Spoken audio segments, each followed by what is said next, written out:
in 2020, and I loved it. I used it mainly for a fitness tracker. I also used it as a way for me to get notified when people were texting me and DMing me and liking my posts on Instagram, because when you are in a war like me, it is impossible to be out in public, and it is impossible to be out in public and have all 24/7 access to your phone, given that you can't take your hand off your walker to see who is texting you. So I mainly use my Apple Watch to track the amount of time I was walking, working out at the gym,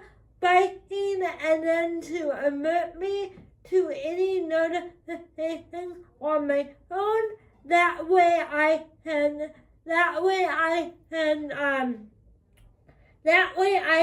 tell if I needed to answer it or not, and then access to my phone.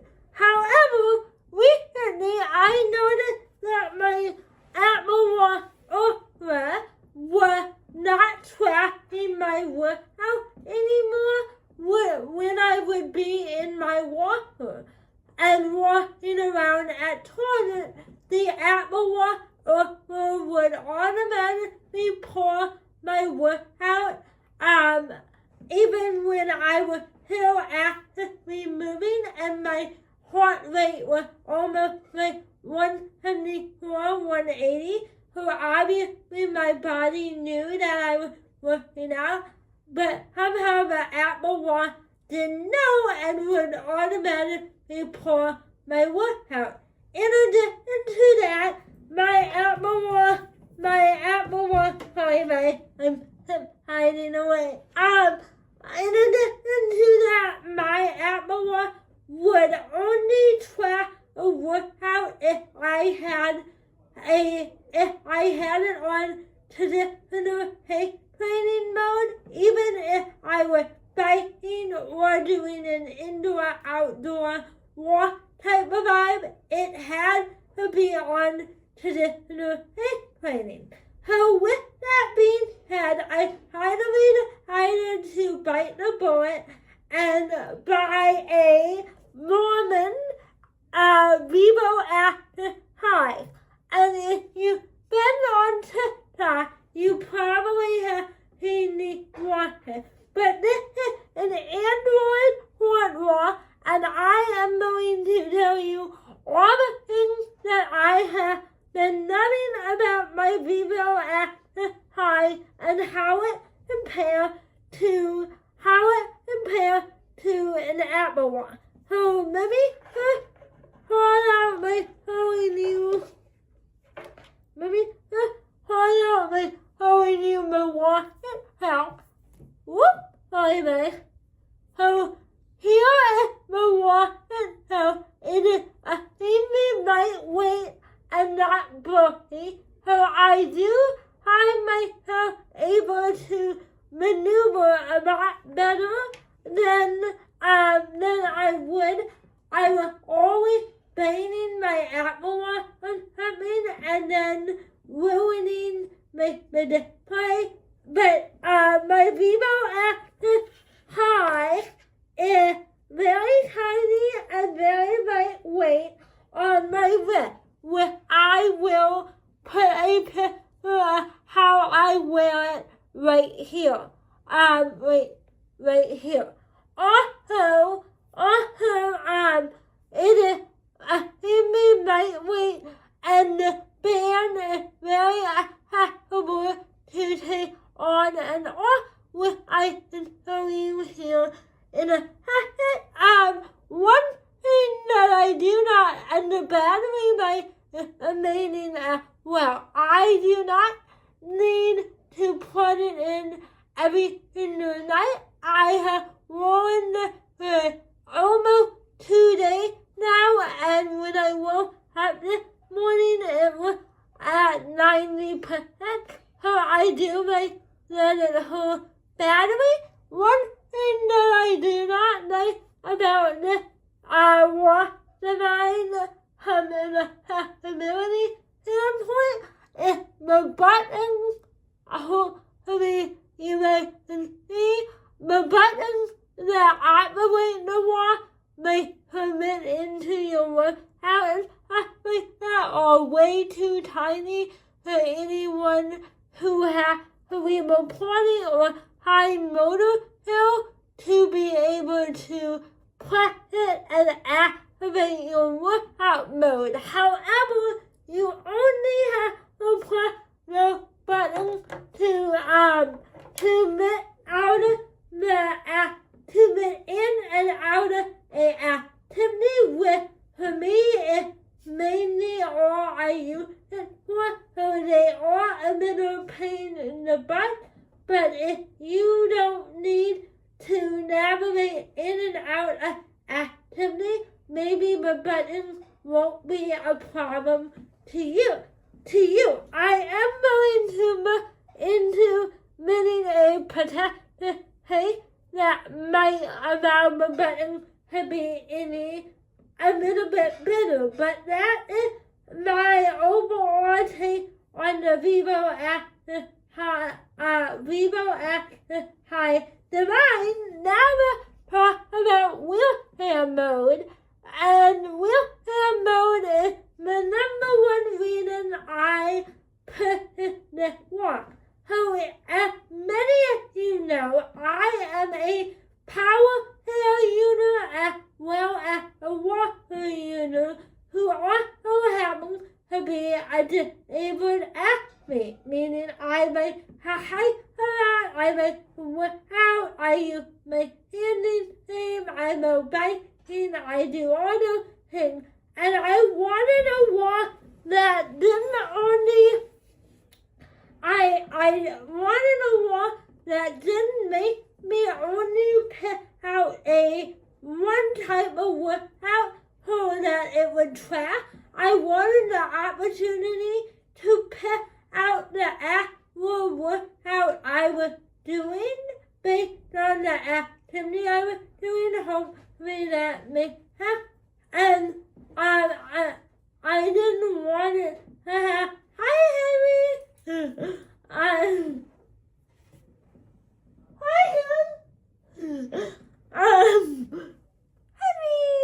I wanted a watch that would actually be able to pick out the activity that I was actually doing, and thankfully the Vivoactive High allows you to do that. Now you might be wondering, how does it allow you to do that when you are in a wheelchair?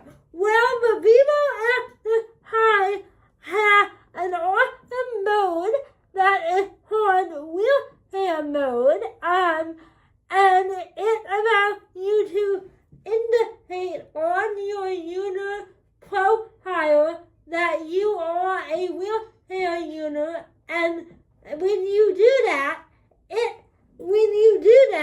it automatically knows not to track how you are walking or indicate that you are having, but it is indicated that you are pushing a walker or a wheelchair. So wheelchair mode allows you want to measure your heart rate and measure the repetitive arm movement that you may be doing.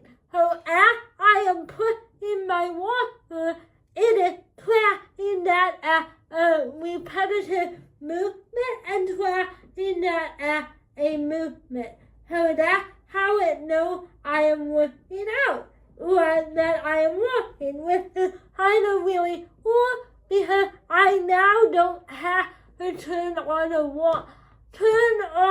walking workout every time I am walking. I can just walk to walk.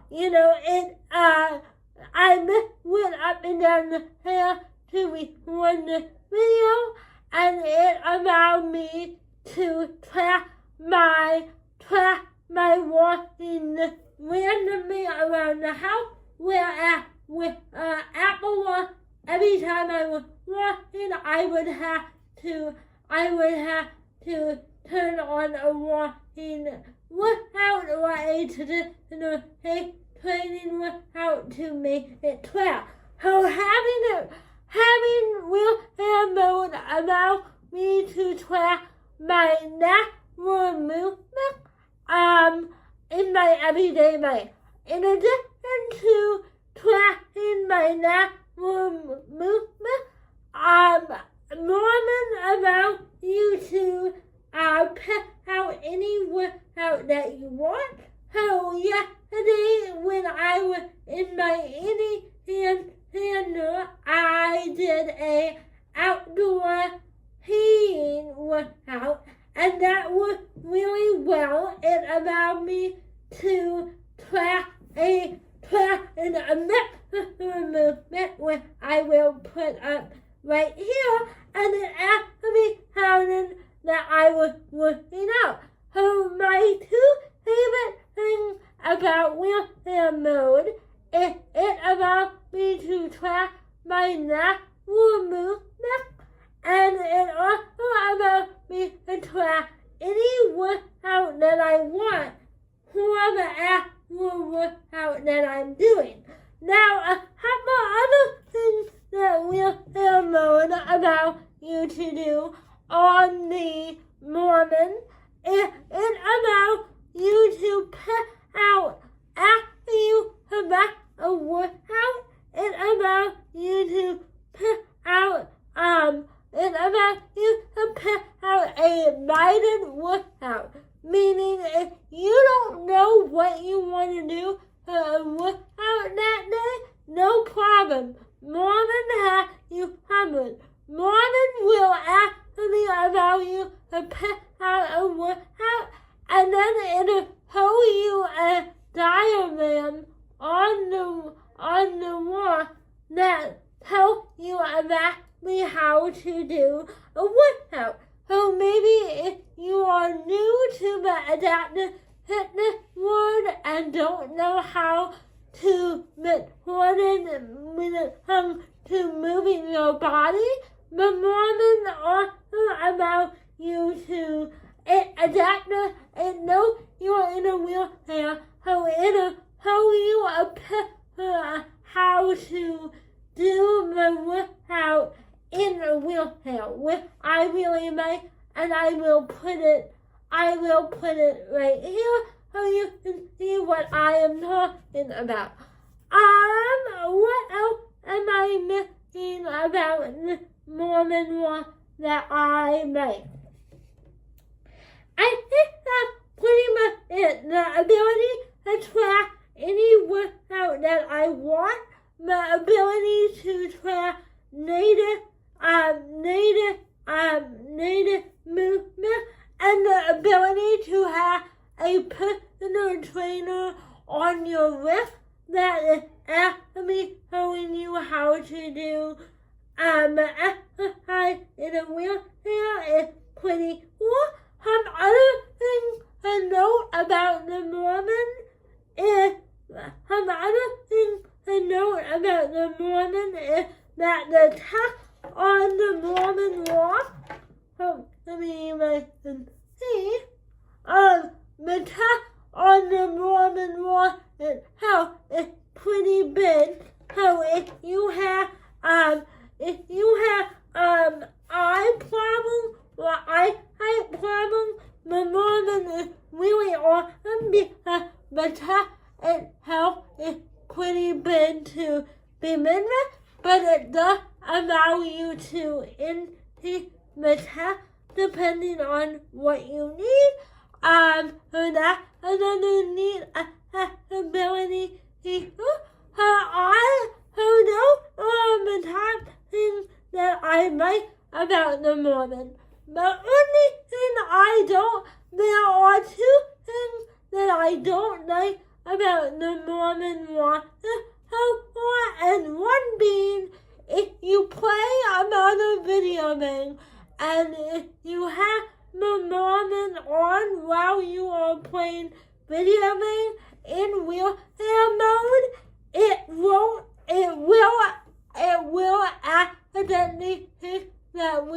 you're playing video games that you are watching. So definitely, if that is you, definitely take off your watch while you're playing video games, because if not, you will miss an inaccurate movement. Another downside about the Mormon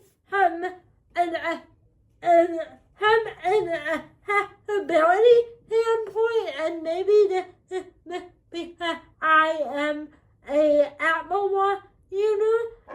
Downside from an Apple Watch user becoming a Mormon user is you will no longer be able to see your Apple Watch moving on your homepage, which I will put up what it looks like right here for those of you wondering, but you will be able to see the amount of person you have in the Mormon app. So maybe there is a way I can put the Mormon app on my homepage to see the amount of minutes or the amount of person that I have done.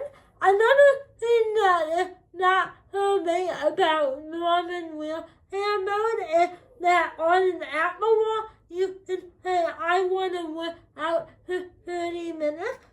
But on a Mormon Watch, it is how many minutes do you want to work out a week, which is kind of annoying to me. But that's okay. I'm hoping I'll get used to it. So that is kind of my review on my Mormon Vivoactive High. In all honesty, I do think this watch is very accessible and very useful for people in wheelchairs because it tracks native movement, and that's a huge benefit for those trying to figure out how much we actually move. So I hope this video was helpful. If it was, give it a thumbs up. If you have any more questions about why I changed from an Apple Watch to a Mormon Watch, leave it down in the comments below.